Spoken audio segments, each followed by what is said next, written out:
देखिए, अगर अभी हीट वेव का स्थिति का बात करें तो टेम्परेचर्स नॉर्मल से सबसे ज्यादा जो चल रहा है वो है बंगाल में, साउथ बंगाल यानी कि गैंजेटिक वेस्ट बंगाल में। यहाँ 44-45 के आसपास टेम्परेचर्स चल रहे हैं और काफी दिन से चल रहा है, जिसके चलते हम लोग रेड अलर्ट जारी किए हैं। साथ ही साथ आप देखते हैं तो हमारा बिहार और वेस्ट ईस्टर्न उड़ीसा, ये जगह में भी आपका रेड अलर्ट चल रहा है और ये चलेगा सारे रीजन में 3 दिन तक।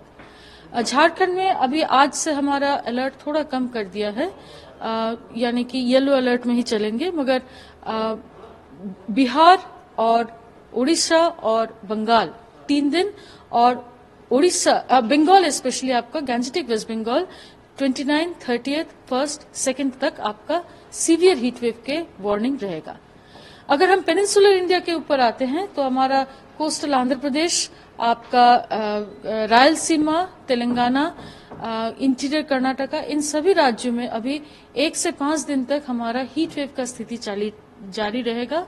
और क्योंकि ये हीट वेव लॉन्ग स्टैंडिंग है और हीट वेव के इम्पैक्ट जितना दिन जाता है, इवन सेम इंटेंसिटी के साथ उसका इम्पैक्ट ज्यादा जाता है, तो इसीलिए हम शायद आगे जाके ऑरेंज अलर्ट जारी कर देंगे इन सभी राज्यों में।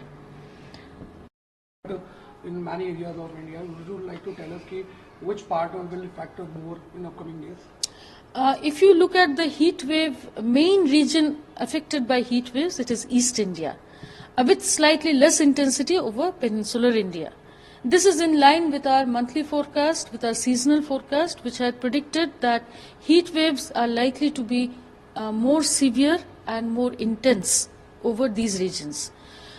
In the current scenario, the heat wave related red alert has been given for 4 days over Gangetic West Bengal, for 3 days, that means up to 1st for Odisha, and for 3 days, that means up to 1st, 29th, 30th and 1st for Bihar. For Jharkhand, slightly less, orange or yellow alert. And for peninsular India, because although the heat wave conditions may not exacerbate further, because heat wave is such a phenomenon, its impact increases with the same intensity also. The impact on the crops, on humans, increases as the days go by. In that context, we are increasing the warning level to orange for Telangana, for interior Karnataka and for Rayalaseema and coastal Andhra Pradesh during the next 4 to 5 days.